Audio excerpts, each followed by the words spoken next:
Aujourd'hui, nous allons aborder un nouveau traité du Talmud, le traité Yoma. Yoma en araméen, ça veut dire le jour.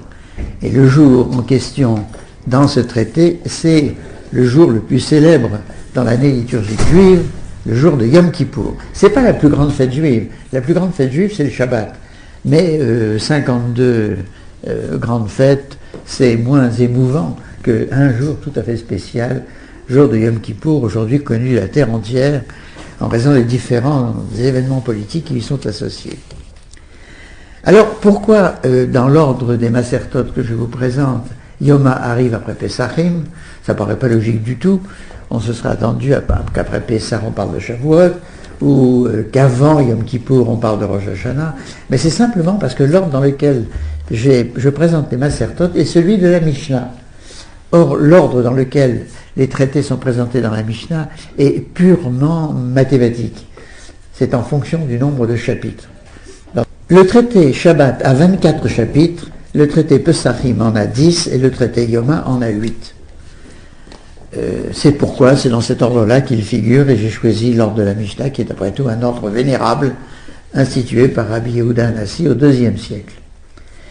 Toutefois, le Talmud qui est associé au traité Yoma est fort volumineux, puisqu'il y a 88 pages.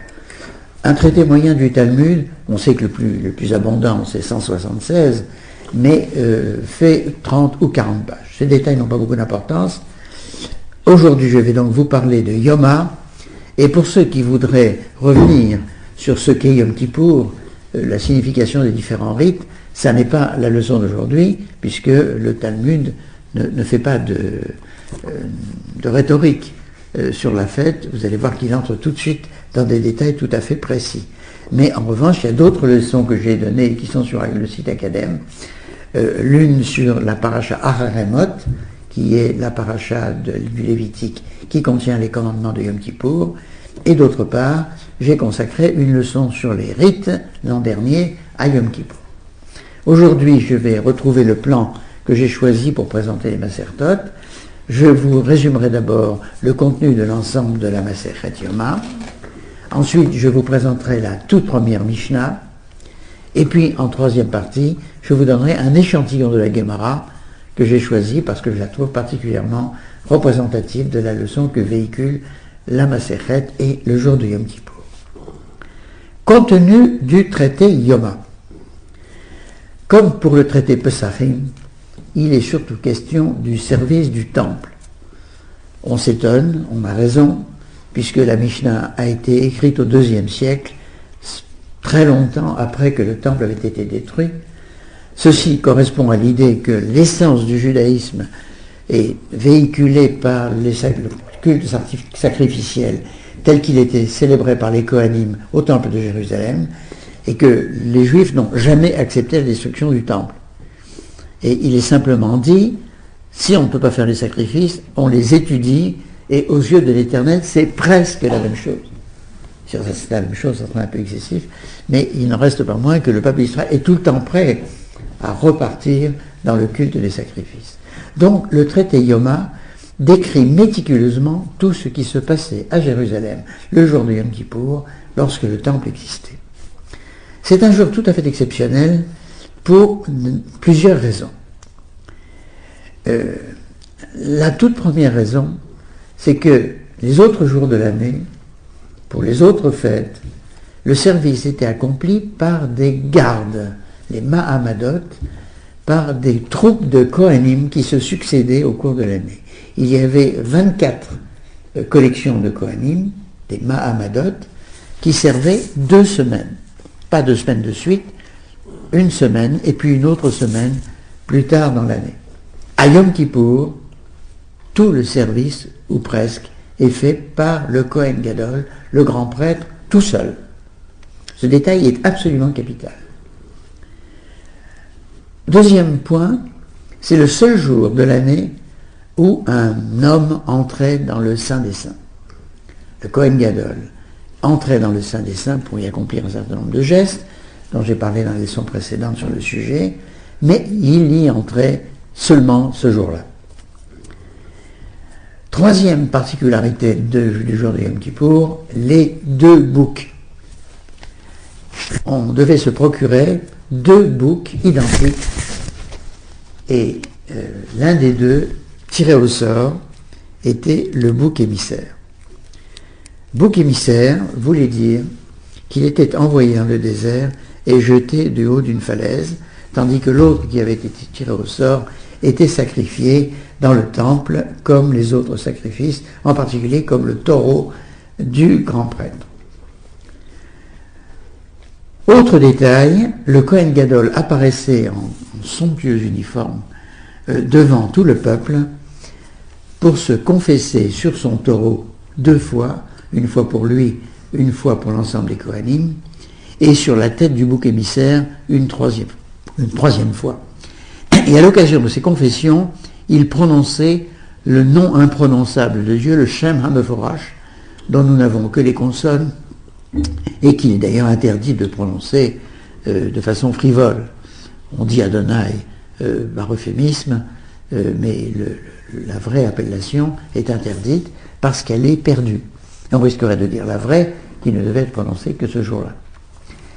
À chacune de ces confessions, il prononçait ce nom imprononçable à 3 reprises, et comme il se confessait 3 fois, ça faisait 9, et il le disait encore une fois au moment où il tirait au sort le bouc émissaire, il disait ce bouc-là pour Dieu, avec le nom exact. Et le peuple, en entendant ce nom imprononçable, se prosternait. Le peuple était en masse devant le Kohen Gadol, et pourtant ce n'était pas une fête de pèlerinage. Il n'était pas obligatoire pour les Juifs de venir à Jérusalem, contrairement à ce qu'il en était à Pessah, Shavuot et Sukkot. Voilà les traits tout à fait singuliers de la fête de Yom Kippour. C'est de cela qu'il est question dans les 7 premiers chapitres.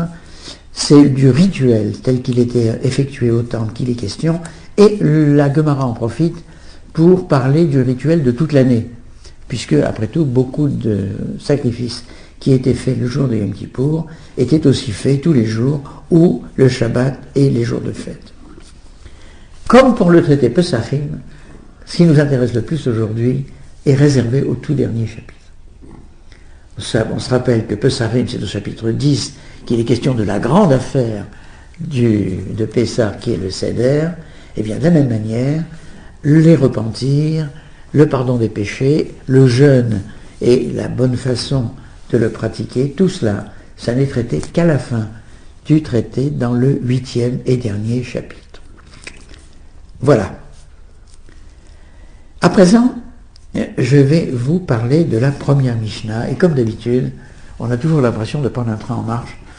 C'est que la Mishnah ne fait pas de la rhétorique, ne présente pas des généralités sur Yom Kippour, mais se fixe immédiatement sur un détail précis. Détail tout à fait étonnant, comme vous allez voir. Je vous lis les premières lignes en hébreu. Shivat Yamim Koden Yom HaKippurim, Mafrishim Kohen Gadol mi Beito, Elishkat Falredrin, ou Matkinin Lo Kohen Acher Tartav, Shema Yerabo Pesuj. Je vous lis la traduction que j'ai sous les yeux. 7 jours avant Yom Kippour, on oblige le grand prêtre à abandonner son domicile pour l'installer dans la salle des fonctionnaires, et on lui adjoint un autre Kohen pour le remplacer au cas où il serait frappé d'une incapacité religieuse. Ceci n'est que la moitié de la première Mishnah. Je reviendrai sur la deuxième moitié tout à l'heure. Pourquoi arrachait-on le Kohen à son foyer 7 jours avant? D'abord, pourquoi on l'arrachait?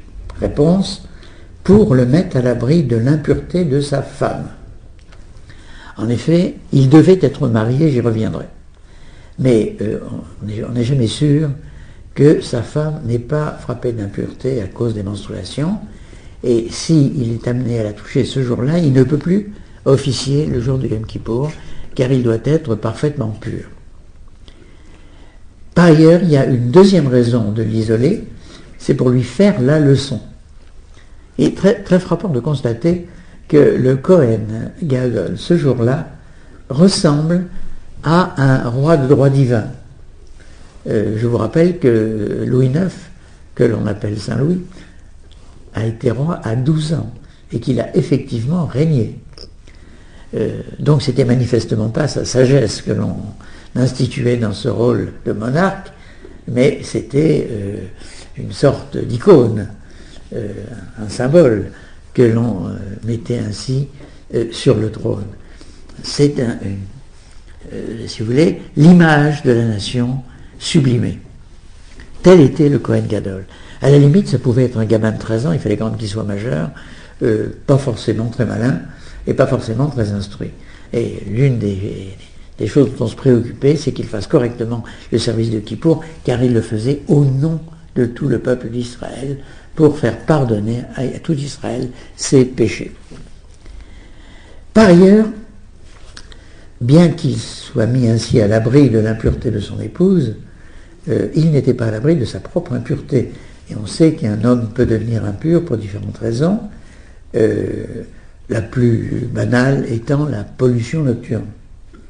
Ça le met dans le même état que son épouse lorsqu'elle est sujette à ses règles. Ça pouvait arriver. Alors on lui assignait un adjoint qui, dans le cas où il était ainsi frappé d'impureté, le remplaçait pour faire le culte de Yom Kippour. Vous voyez que nous sommes en présence d'un événement extrêmement abstrait, extrêmement symbolique. Le Kohen Gadol tout seul va faire tout le sacrifice de ce jour-là, qui ont une valeur symbolique immense. Il va prononcer, je l'ai déjà dit, le nom imprononçable, c'est-à-dire qu'au fond, qu'il va tutoyer Dieu. Il va parler de Dieu comme s'il était son intime. Et il va représenter tout le peuple d'Israël en parfait état de pureté. Je vous rappelle que la pureté et l'impureté n'ont rien à voir avec la propreté. Ils ont à voir avec la fréquentation de la mort. C'est-à-dire que le Kohen Gadol doit être un paroxysme de vie, un paroxysme d'excellence dans l'échelle qui va du minéral à Dieu. Dieu est la vie éternelle. L'homme, ce jour-là, en quelque sorte, s'efforce de lui ressembler, les fidèles aussi d'ailleurs, puisque l'ensemble des rituels de jeûne et de pureté dont les Juifs encore aujourd'hui s'entourent est vraiment destiné à faire des hommes des sortes d'anges pendant toute cette journée. Alors, le Kohen Gadol était à ce moment-là le monarque des monarchies héréditaires sans le pouvoir politique. Je vous rappelle que le Kohen Gadol n'avait aucun autre pouvoir qu'un pouvoir sacerdotal, un pouvoir sacramentel au temple. Et puis par ailleurs, il n'avait pas de patrimoine. La terre d'Israël a été distribuée à tous les enfants d'Israël, sauf aux Kohanim. Les Kohanim ne vivaient que de charité publique, de ce que les gens apportaient au temple pour eux, et de la Toruma, d'un prélèvement d'un 50e qu'ils faisaient sur leur récolte. Mais ce n'était pas un impôt distribué. Les gens s'acquittaient de leur obligation de donner la Toruma en la donnant à un Kohen quelconque. À la limite, ils auraient pu ramasser un petit Kohen qui est sympathique et donner la totalité de la Toruma d'Israël à ce Kohen-là. Ils étaient quittes.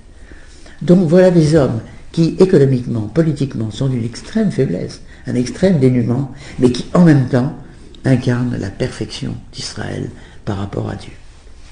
Ceci est une grande leçon de politique sur laquelle je conclurai la présente leçon. Je continue sur la première Mishnah, et il y a une deuxième partie qui est pleine d'humour, car on dit, mais il faut qu'il soit marié. Pourquoi ? Parce que sur la deuxième fois qu'il se confesse, il dit, pour moi et ma maison. Et ma maison, c'est ma femme. Donc il doit être marié. Songeons à nos amis catholiques et à leurs prêtres célibataires. Ça pose quand même une grande question de savoir pourquoi Dieu réclame aux uns l'obligation du célibat et aux autres l'obligation de la vie conjugale. Mais un rabbin fait observer dans la Mishnah que sa femme pourrait mourir pendant la journée de Kippour. Auquel cas, il se retrouverait célibataire et ne pourrait plus officier. Et ce rabbin suggère, il n'y a qu'à lui donner une deuxième femme. Et là, on pourrait fabriquer un contrat de mariage pour chacune d'entre elles qui fasse qu'il ne soit jamais bigame. Parce qu'on dit, je déclare que tu es, on dit à la deuxième, je déclare que tu es ma femme sous réserve que ma première femme soit morte. Donc, tant que la première femme est vivante, elle n'est pas sa femme. Mais elle le devient instantanément au moment où elle meurt.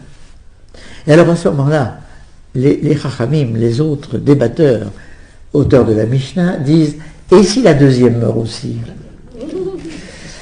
C'est là que l'humour apparaît, parce que la fin de cette Mishnah, c'est « Imken ein le davar sof ».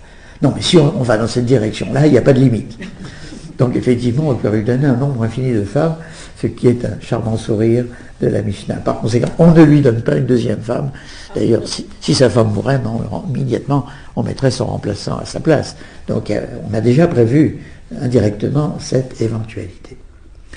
Voilà ce que contient cette première Mishnah. Passons maintenant à la Gemara. Alors j'ai choisi, pour vous illustrer ce que contient la Gemara Yoma, dont je répète qu'elle contient essentiellement des détails sur les sacrifices, un développement sur un sacrifice particulier, le premier de la journée. C'est la page 28 du traité Yoma. Les sacrifices de la journée commençaient par un holocauste qui se faisait tous les jours, et pas seulement le jour de Kippour ou les jours de fête. C'était un agneau. Il y en avait deux, un le matin, un le soir. Et c'est un holocauste, c'est-à-dire un sacrifice entièrement brûlé, parfum agréable à Dieu. On n'a pas le droit de le faire la nuit, car le texte de la Torah qui le prescrit dit « vous ferez le jour ». Mais, d'un autre côté, il faut le faire le plus tôt possible. Donc, il faut veiller à le faire au moment où le jour commence. Et la question qui est posée par cette Mishnah d'abord, Gemara ensuite, c'est comment faisait-on pour savoir que le jour s'est élevé? Et la Mishnah répond, Amar lahem amemune, tseu ureu im higiya zman ashrita, im higiya haroe omer, barkai. Le préposé leur disait, le préposé c'est l'adjoint du Kohen Gadol, sortez et voyez si le moment de l'Holocauste est arrivé, et le guetteur, c'est quelqu'un qui était placé tout en haut dans le temple, à un endroit qui est une sorte de vigie, le guetteur s'écriait, Barkai, il y a un éclair. Le jour se lève. Mais ce n'est pas la seule réponse. Il y a une deuxième réponse qui consiste à dire, le guetteur a-t-il vu la lumière éclairer Hebron? Hebron est à l'est de Jérusalem, donc c'est dans la direction du soleil levant. Lorsque le soleil se lève, les maisons de Hebron sont éclairées. Question, pourquoi Hebron? Il y a plein d'autres villes à l'est de Jérusalem, et surtout que le texte de la Mishnah dit « Hatshebe Hebron ». Est-ce que c'est éclairé jusqu'à ce qui est à Hebron? Et qui est à Hebron? Évidemment les patriarches. C'est là qu'il y a la tombe des patriarches et des matriarches, et en particulier la tombe d'Abraham. Alors cette fois-ci, l'indication du sacrifice du matin prend une coloration particulièrement mystique. Puisque qui a inventé les sacrifices à la manière juive? C'est Abraham, avec le sacrifice d'Isaac. C'était d'ailleurs en principe un agneau qui devait être sacrifié à la place d'Isaac. Ça a été un bélier, j'ai eu l'occasion de m'expliquer longuement là-dessus, mais lorsqu'il marche vers le mont Moria, Isaac demande à son père, Aya Selola, où est l'agneau pour le sacrifice? Par ailleurs, la tradition nous apprend que dans l'ordonnancement des prières du jour, l'inventeur de la prière du matin, c'est Abraham. Isaac a inventé la prière de l'après-midi et Jacob la prière du soir. Donc ce sacrifice du matin a une double raison d'être associé à Abraham et à son message. C'est lui qui a inventé la substitution de la mort de l'homme, son fils, par un agneau, et d'autre part, c'est lui qui a inventé la prière du matin, qui est ce qui nous reste de ce sacrifice de l'agneau quotidien tel qu'on l'accomplissait à Jérusalem. Voilà ce que nous dit la Mishnah. Elle nous propose donc deux solutions. On fait le sacrifice du matin quand la nature nous dit que c'est le matin, Et on fait le sacrifice du matin lorsque nous pensons à Abraham, qui l'a institué et qui instituait le culte sacrificiel. Fin de la Mishnah. Et nous entrons dans la Gemara qui va commenter cette Mishnah et nous allons complètement changer de paysage. En effet, la Gemara va commencer par répéter, en ajoutant quelques menus détails, ce qu'a dit la Mishnah, à savoir l'éclair du jour et la lumière sur Hébron, et là-dessus, d'autres opinions viennent nous installer dans un paysage tout à fait différent. D'autres opinions dit, non, c'est pas ces deux indications qui comptent. C'est le moment où les ouvriers commencent à travailler. Alors, objection d'un Amora, mais ça c'est vraiment tard, hein, par rapport au lever du jour. Alors, il dit non, il faut corriger cette appréciation. Ce n'est pas le moment où les ouvriers commencent à travailler, c'est le moment où les employeurs vont les chercher. Le moment où les employeurs vont sur le marché du travail recruter les journaliers dont ils vont avoir besoin le jour en question. À ce moment-là, on doit sacrifier l'agneau. Cet enseignement est d'une étonnante modernité. Mais pour comprendre en quoi ça répond à la question de l'exploitation de l'homme par l'homme, la grande question des enseignements marxistes, il faut voir d'où sortait cet agneau. On ne compte pas les juifs, car deux juifs ne sont pas échangeables. Ce ne sont pas des Égyptiens. Ils ont chacun leur nom, leur visage, leur famille, leur généalogie. Mais comme il faut quand même les recenser pour les besoins de l'armée, pour les besoins de la gestion de la cité, on leur demande une fois par an d'apporter un demi-shekel. Il y a un Shabbat Shekalim qui précède Pessah, au cours duquel on demande symboliquement de donner une petite somme d'argent qui est censée permettre de compter les juifs. Donc on ramassait un demi-shekel. L'important à noter, c'est qu'il était absolument interdit de donner moins ou de donner plus. C'est-à-dire que tous les hommes de plus de 20 ans devaient donner exactement la même somme, et que c'est ainsi qu'on les dénombrait. Et qu'est-ce qu'on faisait de cet argent? Eh bien, on en faisait deux usages. D'une part, il servait à acheter les sacrifices quotidiens, nous y voilà. Et d'autre part, il servait, l'expression est bédékabaït, il servait à l'entretien du temple. Alors regardez la conséquence de cette institution. L'agneau qui est sacrifié le matin à l'aube est l'exacte copropriété de l'employeur et de l'employé. Donc, au moment précis où l'aliénation de l'homme par l'homme va entrer en jeu, puisque l'employeur et l'employé vont avoir une relation complètement dissymétrique, puisque c'est l'employeur qui commande. Et la pensée marxiste a mis l'accent sur le caractère dramatique de cette relation, qui fait qu'il y a exploitation de l'homme par l'homme. À ce moment même, qui est une sorte d'inéluctable conséquence du fait que l'homme est homo faber et qu'il est condamné par sa condition humaine à travailler.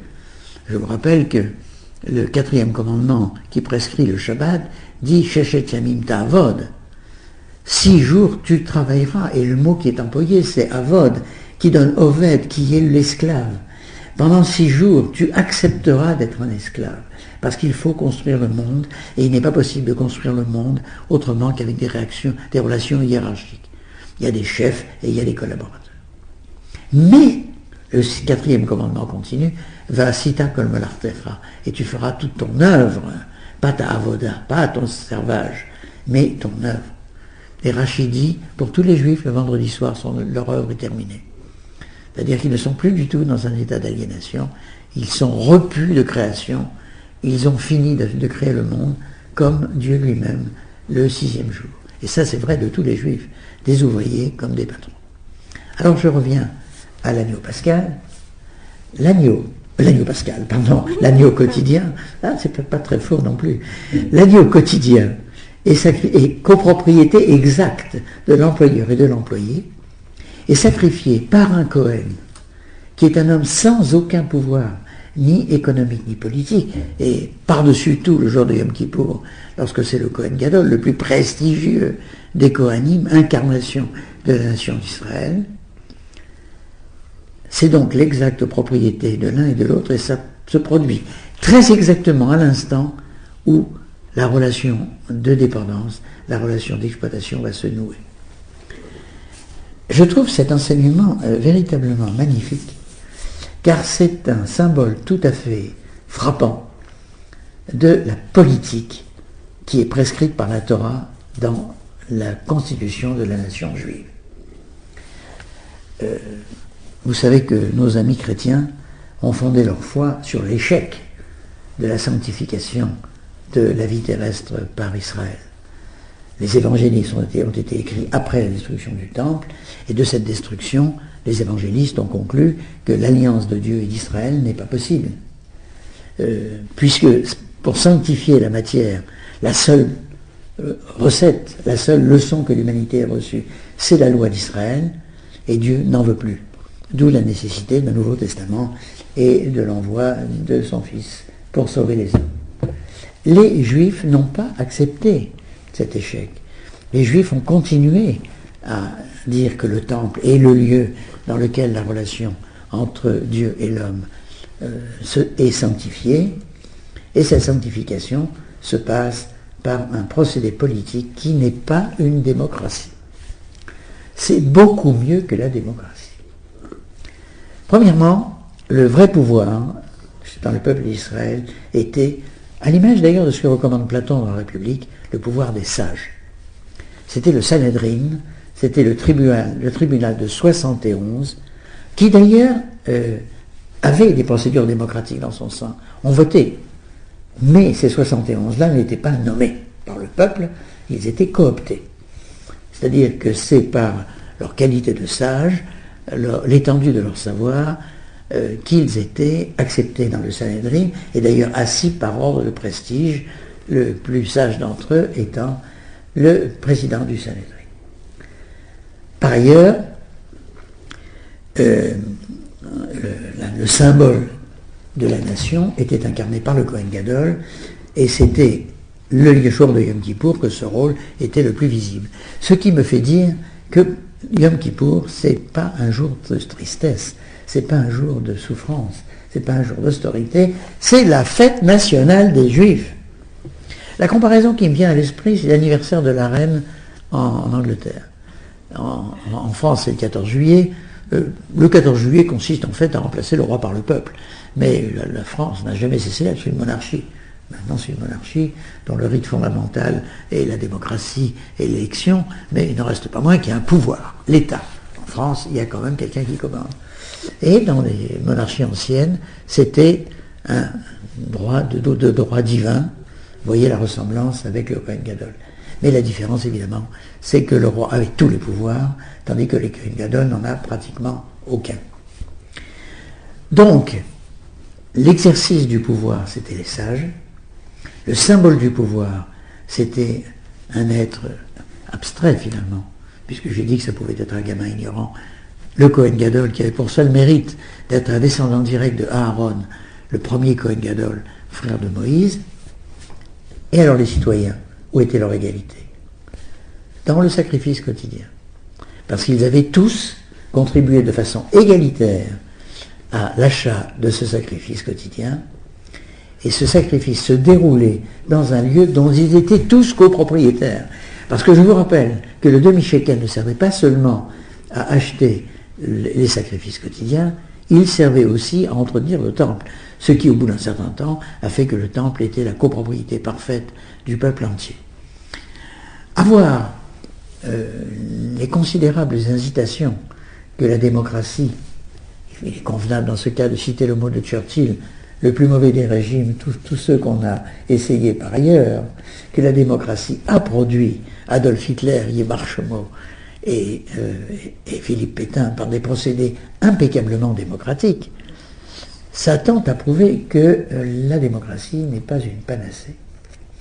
La vraie solution pour gouverner les peuples dans la sainteté et dans le respect infini de la singularité de chaque sujet, ce n'est pas forcément la solution prêtée par la Torah, car il y a 70 nations et chacune a sa recette, mais en tout cas, la solution proposée par la Torah donne à réfléchir à l'humanité entière. Je vous remercie.